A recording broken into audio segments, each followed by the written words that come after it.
Good morning and welcome to Daybreak on this 11th. 20-something. Oh, wow, 20th already? My days are moving. It's 11th of March 2019. It's Monday. It's good to see you. My name is Sam Gituko. And my name is Zinzi Kubiko. It's always a pleasure to have you with us. And we want to take a look at what's making headlines in the dailies. But first, let's introduce our panelists who are already here. Senator Ledama Ole Kina from the county of Narok. Karibu sana. Thank you very much. Senator Samson Cherargei from Nandi County. Karibu sana. Yes, sir. The last time we invited you, you didn't make it. I think you were late. Yes. So you didn't chicken out?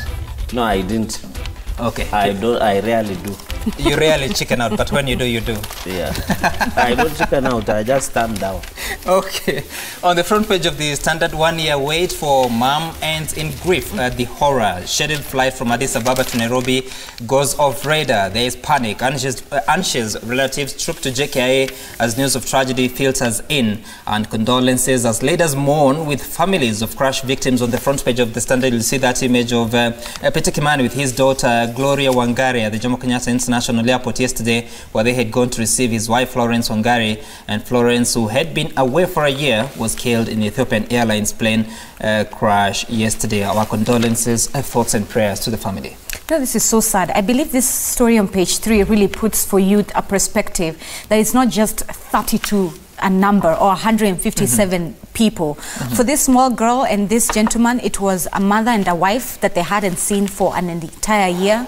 That story is on page 3 of the Standard newspaper. It gives you a grim face to what that accident has done to a lot of families, and not just Kenyan families, but all those 157 members. Indeed, and of course on the front page of the Daily Nation, final moments of the ill-fated flight.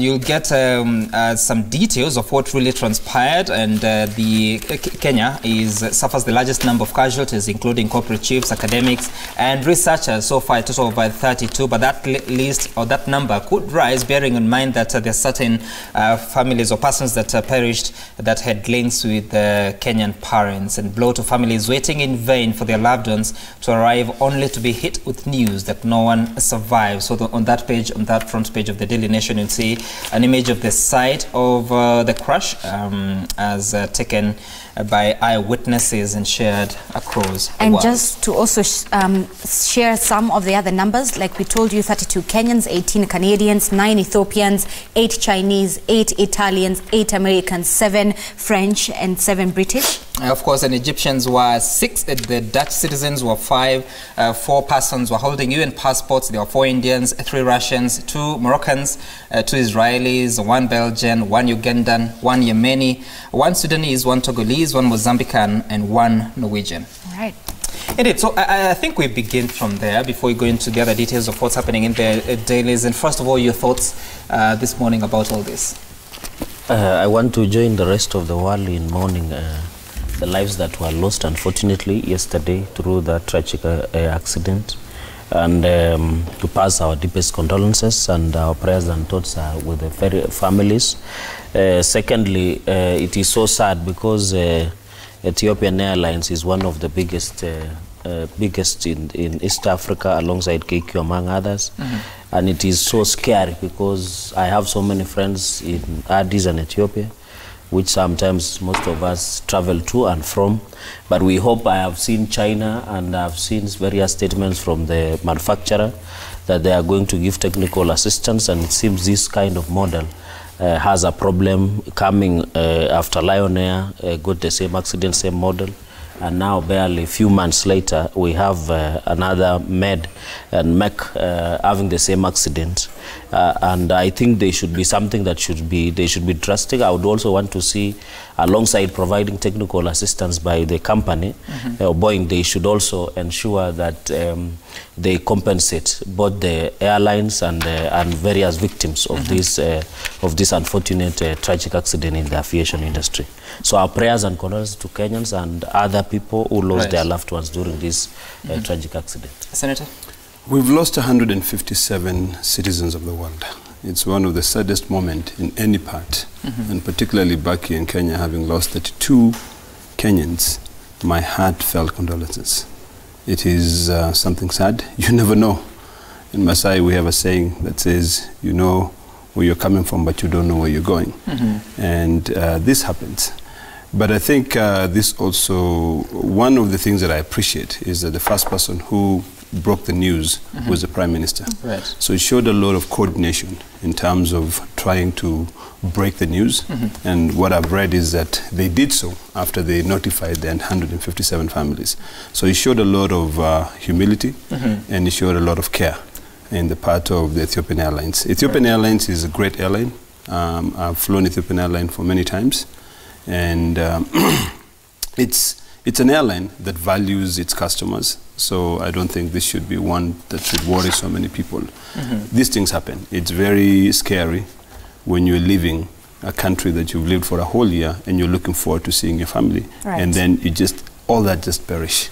I really feel for the family, the young family, the young child. I mean, I've lived in America for so many years, and there was a time I had to come back and bury my brother. And being on that flight alone was one of the hardest things.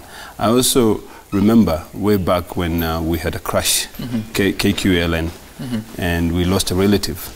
And I empathize with the families that go there and try to identify their lost ones, because it becomes very frustrating. And remember that in Ethiopia, there is a different language which is spoken. It's not English, Amharic. And when you go there, in most cases, you're trying to, maybe the information which is brought to you, it's brought in a different language. So sometimes it brings a lot of tension, a lot of anxiety. Right. But I do pray that the family will find strength to accept the things that they cannot change. Right, and so far what we know is that the government is processing the victims at 2 emergency centers. Yesterday, the Cabinet Secretary for Transport, James Macharia, announced that would be done first at Terminal 1D, where the families of persons that are on board of that flight, and allow me now to call them families of the victims, would report there first, and then after that they will be handled at the Sheraton Hotel, Sheraton 4 Points Hotel, which is within the Jomo Kenyatta International Airport, so that they can be receiving more information as well as psychosocial support. I saw some volunteering by the Kenya Red Cross saying that they'll be supporting the victims of these, the families of the victims. Making sure that they get psychological help as well. Right. And I want now to introduce our third guest. He's made it, Dan Manzo, rather. Dan Manzo, Member of Parliament for Makueni. Welcome on board. We were just talking about the air crash that now we have lost at least 32 Kenyans in that flight, and don't know what your initial thoughts about this tragic incident are. Yeah, first of all, this was a very shocking news, and really want to mourn with the families who lost their loved ones. This was really a tragedy, and it seems there is a history of this particular aircraft. The information is that this pilot is a very experienced pilot, and also I'm very sure investigations are going to be done so that travelers are safer in future. Whatever needs to be improved to be done, and it's really tragic. Right. Right. Just on top of that, and I'll begin perhaps by asking Senator Ledama. We've seen China this morning saying that they have suspended all their Boeing 737 aircrafts. For them, it's out of action due to their zero tolerance for safety hazards. Perhaps it's something that we in Kenya should also take up on. I mean, for China to react this fast, they haven't even lost a Boeing but themselves, but they've seen what happened in October with the Indonesian airline and now with the Ethiopian airline, and they're saying, listen, we're not taking chances with our own citizen. So until 6 p.m., which is about 1800 hours, we are going to halt aircrafts, more specifically for Boeing 737. I don't think so. I think, I know this is the second aircraft that has gone down with these new aircrafts. But I think that's a reaction which sometimes sends panic, because you can imagine the number of these aircraft which are out there. And Boeing is a fantastic company. I mean, I believe Boeing is one of the safest aircraft in this world. I know Chinese probably decided to react that way because of maybe their culture. But I think we have to be resilient in the sense that this aircraft has been in the market for a long time. And even though it's new, the whole company has been doing it. So it's just a matter of research. Nevertheless, they should face investigations, questioning. I think there's several questions. Right. You don't know why the aircraft lost you know, what do you call it?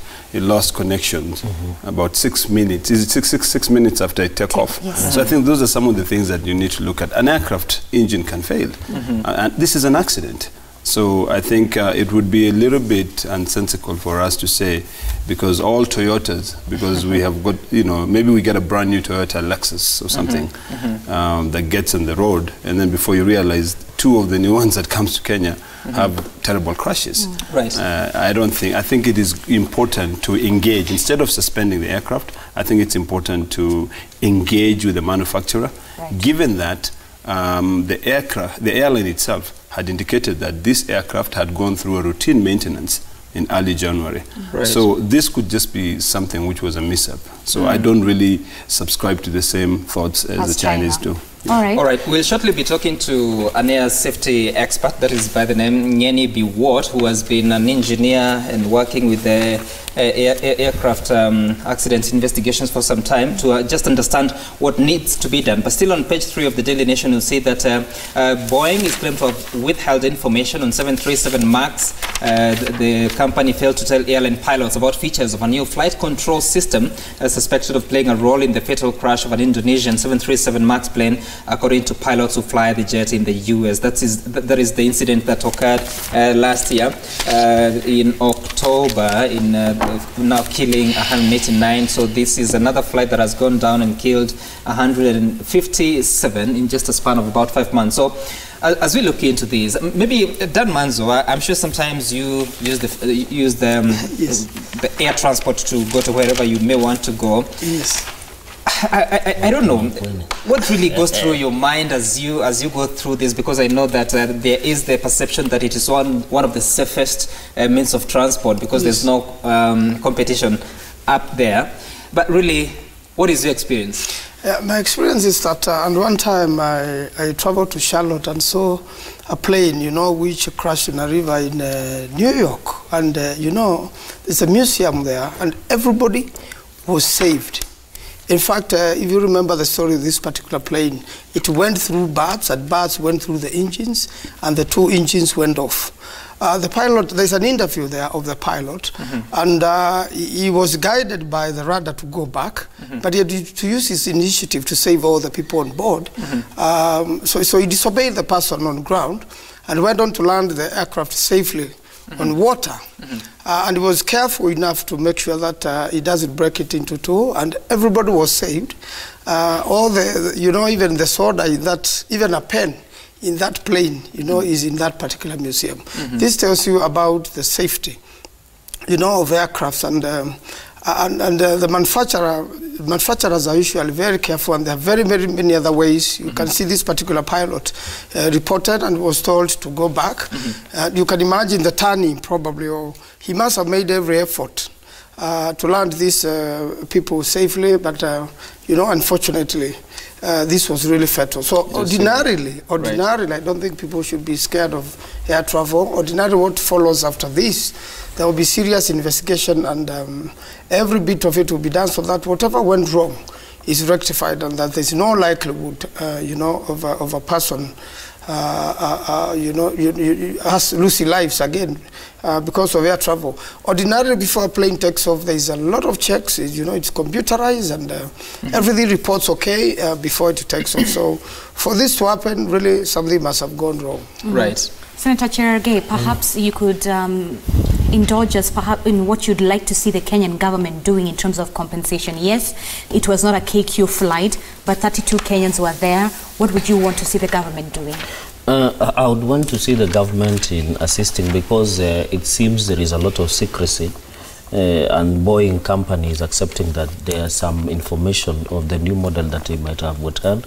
So we need, even as investigations are done, the Kenyan government and Kenya Civil Aviation Authority should be among the forefront of the people who will be part of investigations into really what happened. And I've seen statements that are being issued by Boeing 7 company that they are willing to assist in technical assistance. But I hope the Kenyan government should not should be part of these investigations, and there should be proper documentation of the families that has been lost, say that in case of lawsuit, because Boeing is accepting that some information, there was no full disclosure. And you know, these are contracts where when you are buying anything like a plane, which is one of there should be outermost disclosure in the contract by maybe these safety features or the features of the new plane, because they are accepting that there could be new features, not necessarily that can cause an accident, but the pilots need to be, I've seen some statement that Boeing has issued that they should buy retraining or refresher courses. So what happened that they didn't disclose this information? That one can attract lawsuit, and I think the company will not only get away with apology, but as some of the companies in the world do. Right. They should apologize and compensate the families, because we have lost their loved ones. The lives cannot be compensated, I agree, but this one so that most of the companies that are in making aircraft should be in future do what we call due diligence, so that you don't just sell something and you don't do diligence when there is contractual obligations. And speaking of due diligence, on the side of KQ, now that after we've seen the Indonesian in fact, I want to agree with the China Civil Aviation Authority or the China government.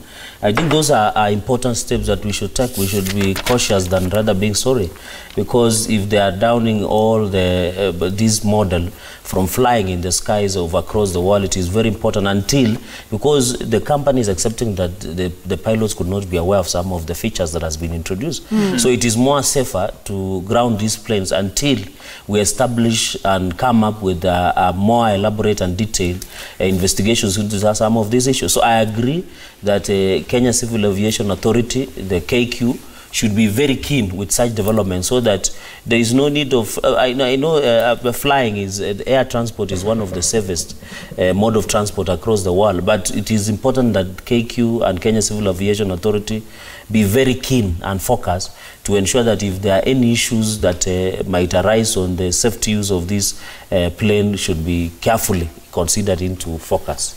All right, and I think we'll later on try to reach Mr. Nen BW, who will be telling us about some of the concerns as the investigations continue, or yes, of course, proceed, what they need to be looking at, and of course the history of air safety in the world. As a person who has been involved in the investigations, will be trying to reach him, Mr. Nen BW, later on.